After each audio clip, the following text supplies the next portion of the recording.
I mean, so here I was shopping Amazon, and I see a knife, and I buy the knife, and I'm like, hey, this is a cool knife. And there's the knife, and that's so cool that I bought it twice. Or actually, I bought this one, and then I bought this one. Who cares if I bought a knife on Amazon? Like, does it really matter where it came from? You chose the video, so something sparked your interest. So I do want to thank you for joining me and choosing my video. So maybe you saw it, maybe that's what sparked your interest, or maybe you just like the sound of my voice. I don't know, I don't listen to myself. So, maybe my voice is annoying. Who cares?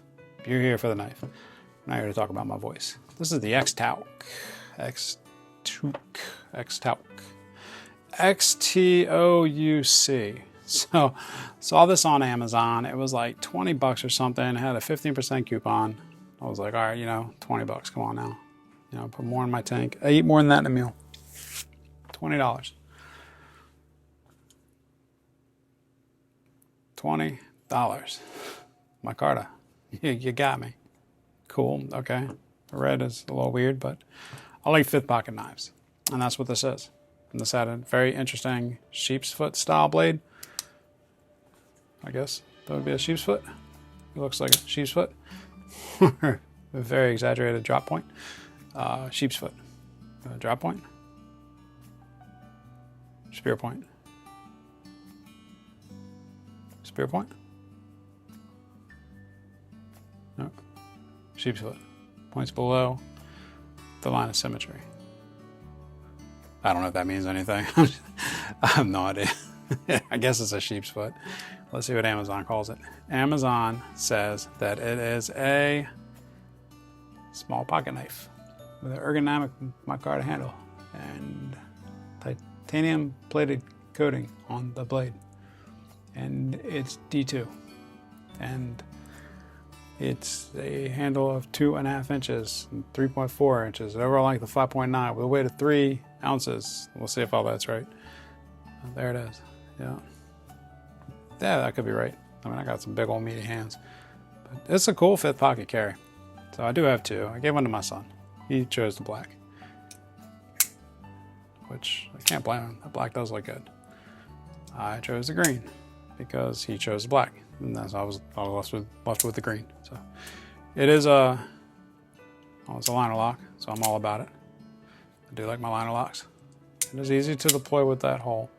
You do kind of have to reach in there. It's thick, it's a little chunky, thick little knife. So, the middle finger reaches in. Yep, middle finger can get in there. Could be knocked out a little bit more here. But in the reverse, can get it in the front. In the first finger, yeah, in the front. With the thumb, yep, it's doable. Left-handed with the thumb, yeah, it's doable. Left-handed in reverse, yeah. I mean, I think that's kind of where it shines a little bit. So there's a little more knocked out. So I'm not left-handed, I'm right-handed. So in the left, yeah, it is doable. Stonewash blade, very nice. Or according to the website, or Amazon, it says that's a titanium coated. I guess. That looks stonewashed to me. Not bad. Cool looking blade. D2 steel. Micarta. Full liners. They're not nested or inset or anything. It's not shadow boxed. It's just liners. A little jimping on the liners. It's kind of cool. A little bit of jimping up here. It does fit in the hand. But at 20 bucks, I'm going to pull it out. I'm going to beat it up. What am I expecting for $20 from Amazon? I'm expecting that screws are going to come loose as I'm using it. The pivot might come loose. I'm going to need to put some blue Loctite on there. That's what I expect for $20 from Amazon. No matter anything less than $50, I'm going to expect that. So would I knock it for it if it happened? No. Has it happened? Not yet. So far, it's held up pretty good. Blade play, you can feel that pivot starting to work itself. Definitely pivot starting to work itself. Probably needs to be tightened up a little bit. Does appear to be captive. Let's see if we go with a T10 off the bat. T10 off the bat. Yeah, captive pivot.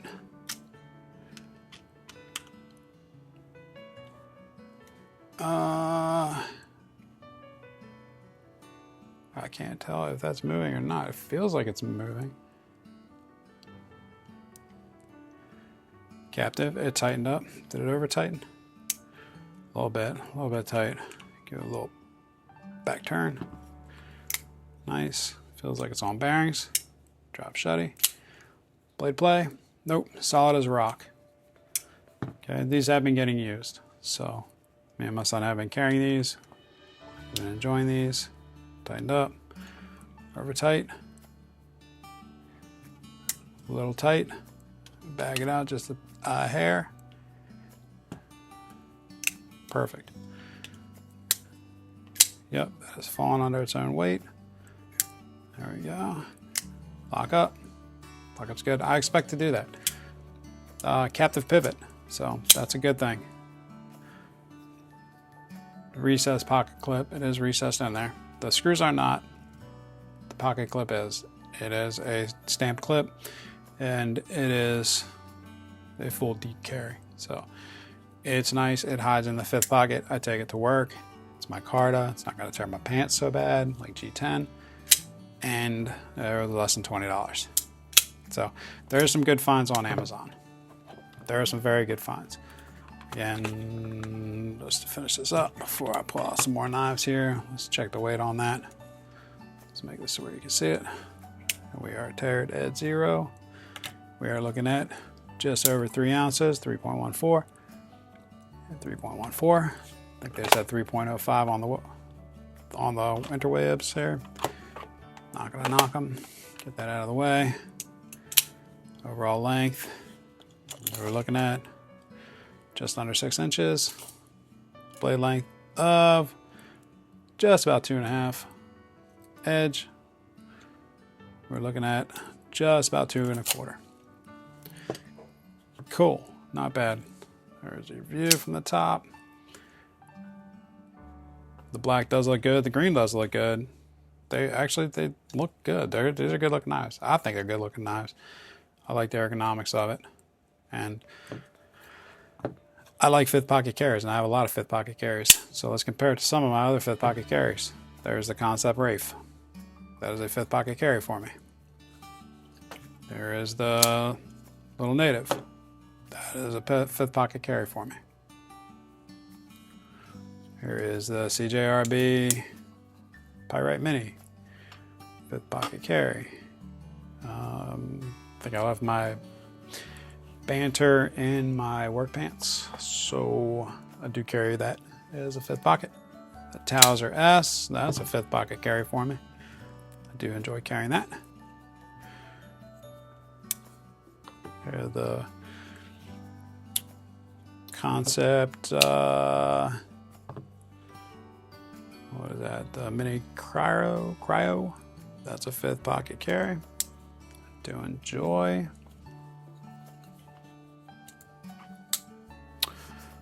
Don't have a lot of my fifth pockets over here. I think most of them are over in another part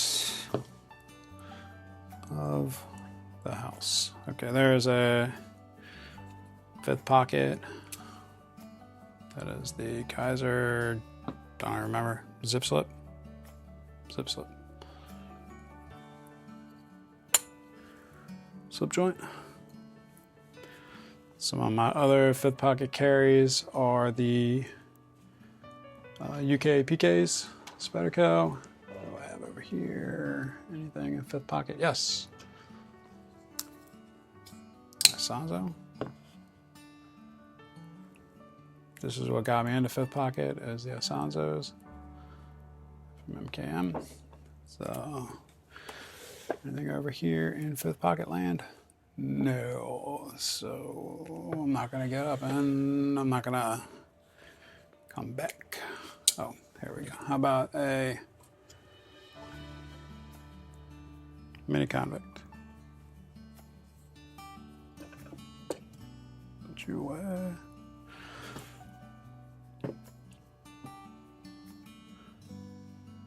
There's some fifth pockets for you. And we'll compare it against the Elementum. That is a smaller knife. Actually, this is probably one of my most carried fifth pocket knives, and I think a lot of people carry this in their first, but this is a fifth pocket for me when I'm working. Carry this quite often. CJRB Ruffian. Definitely a sleeper knife. One of those ones that you kind of just, I don't know, like I had to get it on sale. Once I got it on sale, I was like, why did I never get this? So I love it. It's a awesome knife. I actually enjoy carrying that a lot. Actually, I really like these Warncliffs. See, this is a Warncliffe. Well, it's called a Warncliffe, right? That's a Warncliffe. What the fuck's a Warncliffe? Don't know. An upside down Tonto? Would that be a Warncliffe? Like this is a sheep's foot because it's not an upside down Tonto. Okay, and actually, one of my most carried 5th pockets is a Fox Yarrow. That is a 5th pocket carry for me. I think it's probably a 1st pocket for a lot of people, but it is a 5th pocket for me. And one of the things that defines my 5th pocket is how deep it carries. If you look, this carries the same. Actually, this probably carries a little deeper than the Yarrow. So where that pocket clip is. So that's probably about the deepest on the 5th pocket I'll carry right there. This starts pushing it. In my non-work jeans, this is too big for a 5th pocket. In my work jeans, this is a 5th pocket. For some reason, fire-rated clothing has very deep 5th pockets. At least all the ones I've had, which are mostly, I don't even know what brands, Wolverine, Wrangler, Carhartt. Yeah, so we got the Xtouc. And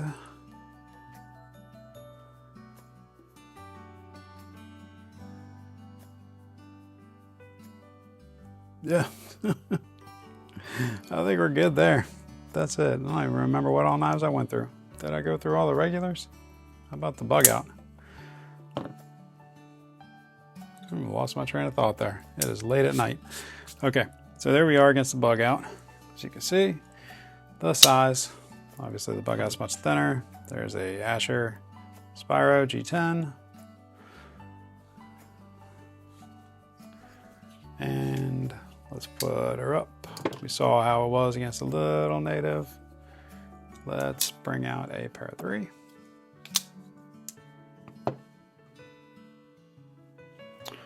And the PM2. Size-wise, much smaller than the PM2. We saw the Civivi Elementum. So, I think last but not least, this, you know what, this can be a 5th pocket for me. I actually do carry that quite often as a 5th pocket because of that. And this is the Concept Convict in Damascus and micarta, which I think is the best variation of the convicts. This one does have the deep carry clip. This one is a titanium with a thumb disc. And we have the titanium with the thumb studs. And out of these, this is my favorite. There's some sheepfoot blades in there.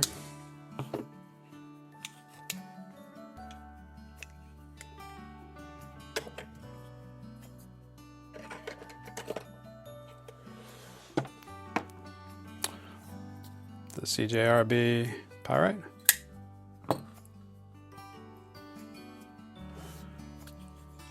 And I think a new comparison knife is going to be the Drop Bear, because I think the Drop Bear seems to be in about everybody's collection anymore. So those are your comparisons. Now for this, I do want to do a little different comparison for this.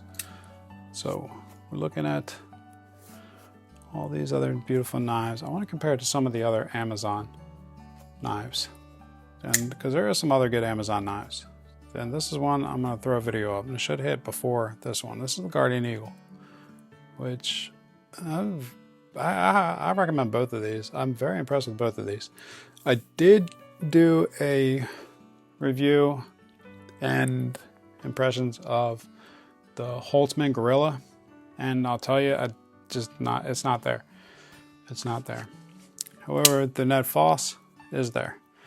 And if you're going to pick up knives on Amazon, if you're looking for a decent knife on Amazon, maybe as a present or for yourself, something different, you don't want to break the bank, you just kind of want to get something cheap and get that fixed and get something delivered. These are like no-name companies. They're no-name for me that I would highly recommend. I think another would be the Remet, which this might not be so much anymore, but this is the top liner lock Rhino. And this is, yeah, I actually enjoy carrying this quite often. The Guardian Eagle, the Xtouc, I think that's how you say it, Xtouc. The Ned Foss, and the Remet, all Amazon finds. Now, I'll tell you, CTS-XHP was an Amazon find for me years ago. And I think they carried on, they may have carried them at Blade HQ or something, I can't remember. But they eventually kind of really took off and became a good brand. So, can't knock what's out there. Kubi is one that that may have been an Amazon. I buy them a lot on White Mountain, so maybe it's Amazon because it's not available a lot of places. But I love Kubi, love Kubi, and I'll be doing a lot of Kubi videos.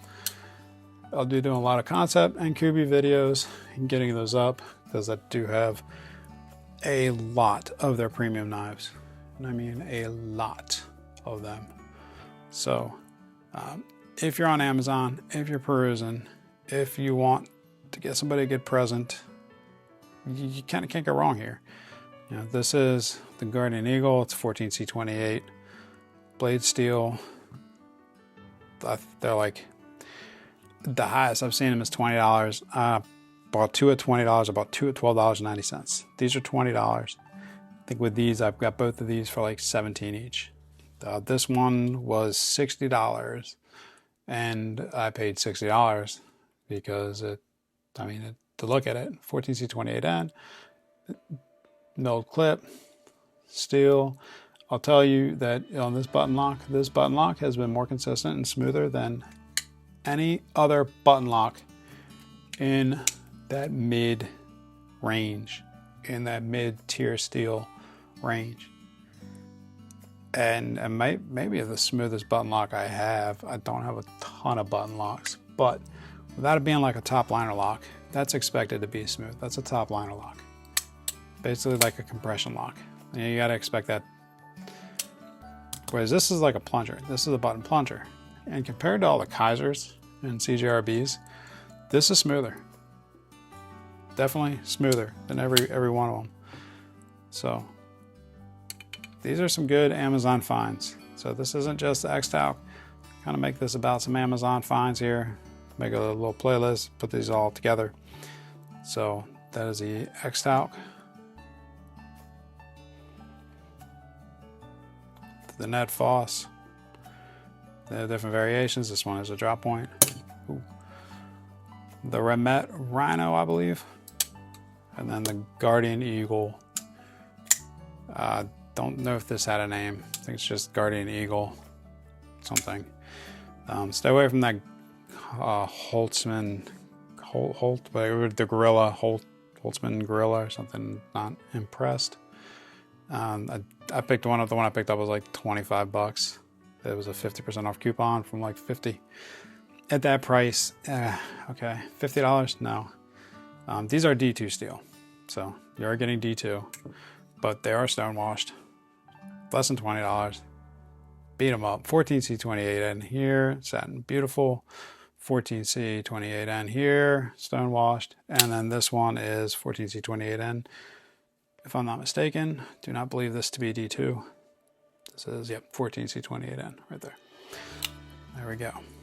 So, you know, at this price, getting 14C28N, there's no reason they can't do 14C28N there. But I'm not going to knock them. D2 at one time was a hot steel. You know, the CPM D2 is still a good steel. The Benchmade was using them until they converted everything over to Crewwear. And you can still find the CPM D2 being used in I think the Medguards, whatever that big overbuilt thing is. think they still use CPM D2. So you do see it in some of those custom and more overbuilt things. But as far as this territory, yeah, we don't want D2. No one wants to see D2. But for less than $20, I don't mind D2. Not a big deal. So there you go. Give me that YouTube loving. You should know what to do. You're on here enough. We're all on here enough. We know what to do. But if you want to help me, you want to help me grow, I'd appreciate it. And we'll catch up on the next one. I made you a logo. I love it, buddy. But you got to sign it. And more knives, Jack.